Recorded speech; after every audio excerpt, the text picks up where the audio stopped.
오늘 본문 말씀 시편 86편 1절로 17절을 중심으로 은총을 보이소서라는 제목으로 말씀을 전하고자 합니다. 시편 86편의 표절을 보면 다윗의 기도, 즉 다윗의 시편인 것을 알 수가 있습니다. 다윗의 시편의 대부분이 물론 그 가운데는 감사 찬송의 시편도 있지만은 대부분은 고난과 환난 가운데 부르짖는 애통시, 하나님의 도우심을 간절히 호소하는 그런 기도로 이루어져 있는 것을 보게 되는데 이 시편 86편도 그러합니다. 1절 보면 다윗은 자신의 형편을 이렇게 하나님께 아뢰입니다. 여호와여, 나는 곤고하고 궁핍하오니 귀를 기울여 내게 응답하소서라고 되어 있습니다. 물론 이 곤고하다, 궁핍하다는 말은 1차적으로는 경제적으로 어려운 상황, 즉 가난한 상황을 표현하는 말입니다. 그래서 개역 개정판에는 가난하오니라는 그러한 보다 더 다가오는 표현으로 번역하고 있습니다. 그런데 이 곤고하고 궁핍하다는 말은 다윗이 자신의 형편과 처지, 경제적인 어려움을 뛰어넘는 또 다른 의미의 어떤 자신의 처지를 소개할 때 거의 반복적으로 쓰이는 표현이 뭐냐? 곤고하고 궁핍하다라는 표현입니다. 여기 곤고하고 궁핍하다는 말은 문맥상 자신에게 다가온 고난과 환난을 자신의 힘으로서는 도무지 감당할 수 없는 처지이다 라는 것을 표현하는 것입니다. 시편 86편 4절이 다윗이 당한 이 곤고하고 궁핍한 형편을 잘 드러내고 있습니다. 하나님이여, 교만한 자가 일어나 나를 치고 강포한 자의 무리가 내 혼을 찾아 싸우며 자기 앞에 줄을 두지 아니하였나이다. 14절에 있는 말씀이죠. 여러분, 교만한 자, 다윗을 대적하는 자를 교만한 자가 일어나 나를 쳤다고 이야기하는데 여러분, 이때 교만한 자는 누구십니까? 아나무인, 눈앞에 사람이 보일 뿐만 아니라 하나님조차도 무시하는 자입니다. 하나님을 전혀 두려워하지 아니하고 불의를 마음껏 자행하는 자입니다. 그런 자들이 다윗을 해치기 위하여서 한 사람이 아니라 무리가 들고 일어났다라고 말합니다. 그런데 이런 위협, 이런 정말 위기 가운데서 자신의 힘으로는 이것을 감당할 그 어떠한 형편도 되지 못하다는 것입니다. 이것을 표현하는 것이 나는 곤고하고 궁핍하오니라는 고백입니다. 그런데 여기에 다윗의 아름답고 참 귀한 믿음을 우리가 보게 되는데 많은 사람들은 많은 경우에 자신의 곤고함과 궁핍함, 정말 그것이 닥칠 때 감당할 수 없는 힘이 없을 때 절망합니다. 그래서 스스로 자포자기합니다. 참 한국 뉴스를 보다가 마음 아팠던 것, 그 조윤아라는 그 학생, 초등학생, 그 부모가 실종되어서 CCTV를 이리저리 돌리고 계속적으로 추적하다 보니까 결국에는 그 완도의 어느 선착장 그걸 뛰어넘어서 바닷속으로 뛰어들어 배가 가라앉은 것을, 자동차가 가라앉은 것을 보았는데 결국에 인양했더니 그 속에 그렇게 일가족이 숨진 채 들어있다는 것입니다.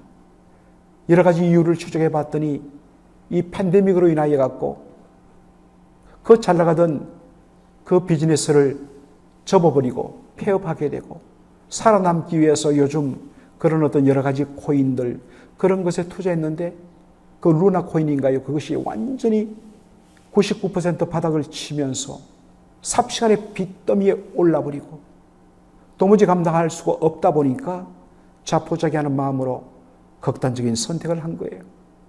그래서는 안 되죠. 그런데 우리의 인생의 형편이 이와 비슷합니다. 도무지 내 힘으로 감당할 수 없는, 그래서 나는 곤고하고 궁핍한 형편이 되었을 때에 스스로 포기해버리는데 믿음의 사람 다윗은 어떻습니까? 자신이 정말 감당할 수 없는 상태를 인정하고 그걸 부끄러워하지 않습니다. 주여, 나는 곤고하고 궁핍하오니 그러므로 도리어 주님을 전적으로 의지합니다. 주님 도와주옵소서. 그래서 그는 자신을 주를 의지하는, 전적으로 주님께 기댈 수밖에 없는 종이라고 자신을 그렇게 표현합니다. 여러분, 이것이 하나님을 기쁘시게 하는 정말 너무나 귀한 믿음이고 경건인 것입니다. 그래서 예수님께서도 산상수훈 첫 부분에 심령이 가난한 자는 복이 있나니, 진짜 하나님 앞에 은혜 받고 하나님의 그 놀라운 천국의 복을 누리는 사람, 그 첫 번째 자세는 무엇입니까? 주님, 나는 심령이 가난합니다. 어떤 의도 저에게는 없습니다. 자신의 가난함을, 영적인 가난함을 온전히 인정하는 것입니다. 감추지 않는 것입니다. 시편 86편 2절에 보니까 다윗이 자신을 하나님께 아뢰는 표현이 나옵니다. 나는 경건하오니. 참, 우리 보기에는 스스로 내가 경건하다, 이게 좀 교만한 게 아닌가. 여러분, 여기에 경건하다는 이 말을 여러분들 그 풋노트에 보면 1번 달려있고 아래쪽에 이렇게 각주가 달려있습니다. 주께서 은혜를 주신 자, 주께서 은혜를 베푸신 자. 더 정확하게 히브리 원어를 번역하면 주의 자비하심을 입은 자입니다. 이것이 경건입니다. 우리가 생각하는 경건은 말씀과 기도 생활에 충실하고 말과 행동에 있어서 정말 구별된 하나님 백성 성도에 합당한 삶을 살 때, 와, 저분 경건하다. 맞습니다. 경건이죠. 그러나 그 경건의 첫 출발은 뭐냐? 하나님의 자비와 긍휼로부터 출발합니다. 전적으로 하나님의 은혜와 긍휼에 완전히 휩싸여서 그 은혜에 사로잡혀 있는 존재가 뭐냐? 경건한 자입니다. 주의 자비와 주의 은혜와 도우심이 없이는 주여, 저는 도무지 살 수 없고 설 수 없습니다 라는 것을 인정하는 것이 뭐냐? 경건입니다. 다윗이 하나님의 응답을 확신하는 근거 뭘까요? 시편 86편 5절에 보니까 주는 선하사 사유하기를 즐기시며 주께 부르짖는 자에게 인자함이 후하심이니이다. 다윗은 자신의 불완전함을 인정합니다. 만일 하나님께서 자신의 이 부르짖음의 응답의 조건으로서 완전함을 요구한다면 자신은 주님 앞에 설 수 없는 죄인인 것을 고백합니다. 그런데 하나님, 우리의 기도를 들으시는 하나님은 어떤 분이신가? 그분은 선하사 사유하시기를 즐기신다. 여러분, 하나님은 인생의 불완전으로 말미암은 죄와 연약에 대하여 긍휼히 여기시는 분입니다. 너 이것도 하나 못해라고 책망하시는 분이 아닙니다. 그리고 그것에 대하여 정말 체휼하사 긍휼히 여기사 사유하신다. 이 사유란 말은 바로 너그럽게 용서하신다는 것입니다. 째째하게 이만큼 그저 겨우 한번 눈 감아주고 용서하는 것이 아니라 넉넉하게, 어떤 의미에서는 우리의 그 범죄를 완전히 덮어버리는 긍휼에 풍성하신,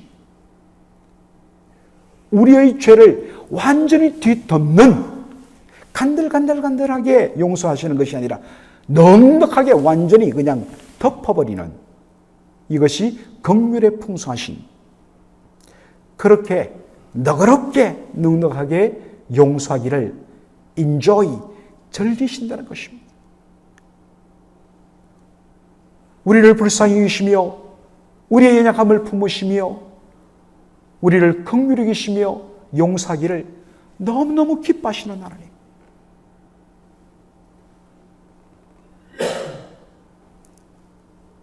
그리고 부르짖는 자에게 그분의 인자심이 후하시다. 이후하다는 말은 셀 수 없을 정도로 많고 넉넉하단 말입니다. 하나님의 인자심을, 하나님의 은혜와 자비를 맛보지 못하는 이유는 뭐냐? 구하지 않기 때문이고 나오지 않기 때문이고 자신의 정말 아무것도 없는 자신의 연약함을 솔직하게 인정하는 용기가 없어서 그렇습니다. 하나님 이미 다 알고 계시거든요. 아버지여, 저는 곤고하고 궁핍하오니 나를 불쌍히 여기소서. 오냐? 잘 왔다. 기다리고 있었다. 탕자가 돌아왔을 때 이미 동구밭에서 기다렸다가 모든 것을 다 덮고 입히고 신기고 먹이고 채우시는 아버지처럼 다윗은 이것을 알았습니다. 언제나 하나님께 나오시면 그분의 인자함으로 후하심이 넘친다를 알았기 때문에 나의 환난날에 특별히 주께 부르짖는다고 그렇게 말을 합니다. 다윗이 하나님의 도우심을 간구하면서 마지막으로 요청하는 것이 뭐냐? 오늘 말씀의 제목처럼 은총의 표징을 내게 보이소서. 그러면 나를 미워하는 저희가 보고 부끄러워하오리니 여호와여, 주는 나를 돕고 위로하심이니이다. 하나님이 은혜를 베푸시고 사랑하신다는 것을 보여주시는 그 사인, 누가 봐도 이건 하나님께서 함께 하셨다, 하나님 저 사람 사랑하신다는 것을 사람들에게 눈으로 보여주는 은혜의 표징을 내게 주옵소서. 하나님이 진정 사랑하신다면 그것을 눈으로 확인할 수 있게 해달라는 것입니다. 이것의 목적은 의심해서가 아니라 이미 하나님께서 얼마나 선하시며 인자와 자비로 후하심을 알았기에 다윗은 기도를 하는 것 아니겠습니까?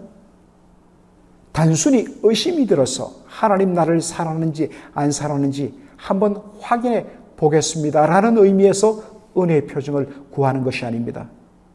다윗이 은혜의 표징을 구하는 것은 대적자들로 하여금 하나님을 두려워하고 정말 부끄러움에 쌓이도록 하기 위한 것입니다. 사랑하는 성도 여러분, 오늘도 주님 앞에 나올 때에 내 모습이대로 주봐도 없소서. 천부여 의지 없어서 손들고 나옵니다. 하나님, 이것을 굉장히 기뻐하십니다. 내 모습이 이대로 하나님 앞에 나가서 손들고 나올 때에 하나님께서 그 빈손에 하나님의 은혜의 표정이 가득한 놀라운 응답으로 채워주실 줄로 믿습니다. 오늘도 이 하나님을 신뢰하고 기도로 주님 앞에 나가는 경건한 성도의 삶을 사는 저와 여러분 되기를 주의 이름으로 축원합니다. 아멘. 살아계신 우리 아버지 하나님, 참으로 시편이 너무나도 놀랍고 감격적인 성도의 신앙 고백인 것을, 그리고 그 속에 하나님 그분이 어떠한 분이신가를 드러내며 고백하며 체험하며 간증하는 정말 복된 신앙 고백인 것을 다시 한 번 더 확인합니다. 다윗이 자신의 곤고함과 궁핍함에 대하여 감추임 없이 있는 그대로 나의 모든 형편을 아시는 하나님 앞에 정직하게 솔직하게 겸손하게 드러내며 하나님 외에는 도움이 없습니다 라고 엎드릴 때에 아버지 하나님, 때때로 다윗의 삶 속에도 부족함과 연약함과 범죄함이 있지만은 그러나 선하셔서 사유하기를 절제하시며 부르짖는 자에게 그 인자심이 후하신 하나님이시기에 아버지 하나님, 온전히 응답하시며 도우시는 것, 이것을 확신하여서 다윗이 하나님 앞에 부르짖은 것을 보면서 다윗의 기도가 우리의 기도 되게 하여 주옵소서. 아버지 하나님, 우리 모두에게, 오늘 특별히 기도하는 우리에게 은혜의 표징을 보여 주옵소서. 그래서 이 표징으로 말미암아 하나님 내 편이시며 나를 돕는 분이시며 하나님 살아 역사하시는 분임을 대적자들, 특별히 하나님 앞에 교만하여 하나님을 마음에 두지 않는 자들에게 보임으로 그들이 두려워 떨게 하여 주시고 마침내 그들이 굴복하여 하나님께로 나오는 복음 및 전도의 수단이 될 수 있도록 주께서 사용하여 주옵소서. 감사하며 예수님의 이름으로 기도하옵나이다. 아멘.